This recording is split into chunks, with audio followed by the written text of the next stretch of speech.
correctional officer convicted of assault. While 5 investigates, Brittany Johnson continues her coverage of violent interventions inside a Massachusetts prison's psychiatric hospital. Please be aware that some of the content in this report you're about to see is very disturbing. This is inmate Carrie Trapasso in a holding cell inside the psychiatric wing of a federal prison hospital in Devens, Massachusetts. Water pump. I need real water. He has been pepper sprayed after threatening a nurse. It's June 18th, 2019, and Senior Correction Officer Seth Bourget is reporting. Trapasso was in prison for production of child pornography and coercing or enticing a minor.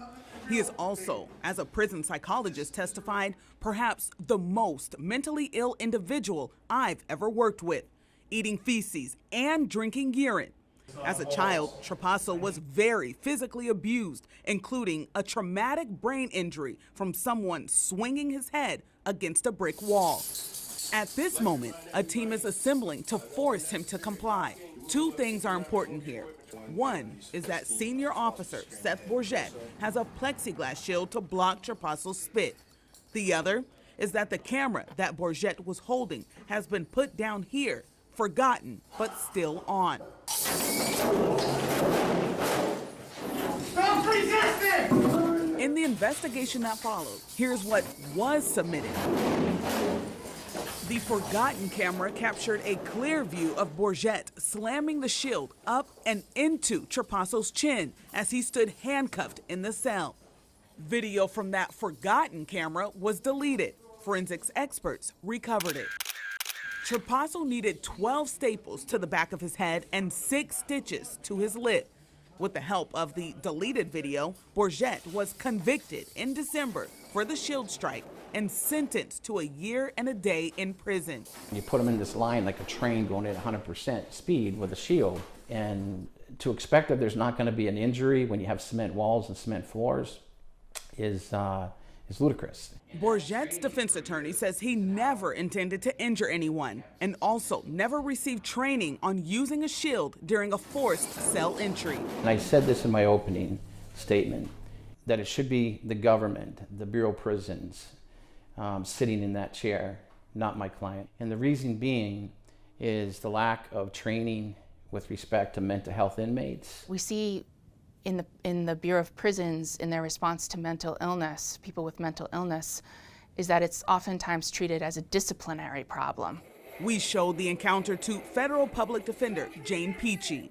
You can just really see the disconnect between the incarcerated person's state of mind contrasted with the prison's response, which is just brutal.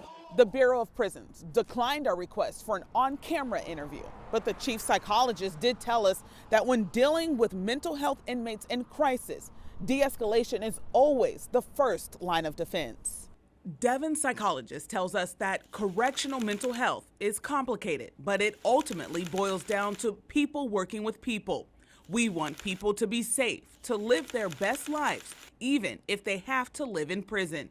And use of force is always the last resort, but sometimes necessary. The difficulty of keeping staff and inmates safe and treating serious mental illness is a challenge seen in these other use of force videos. This inmate in the mental health wing is refusing orders to move to a new cell. In this other incident, officers need to move an inmate who had been placed on suicide watch. The milk cartons you see on the floor are full of the inmates' urine and feces. I know prison is supposed to be to punish people. Sometimes, honestly, they come out of prison worse mentally than they went in. Wow. Yes, the ACLU's National Prison Project has sued the U.S. Bureau of Prisons to obtain records about their handling of mentally ill inmates across the country. And this also includes records from Devens. So, Brittany, let's talk about that correction officer.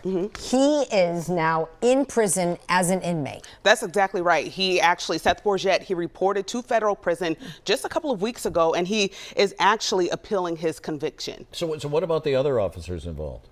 The other officers who you saw go into the cell with Seth Bourget, none of them were charged. None.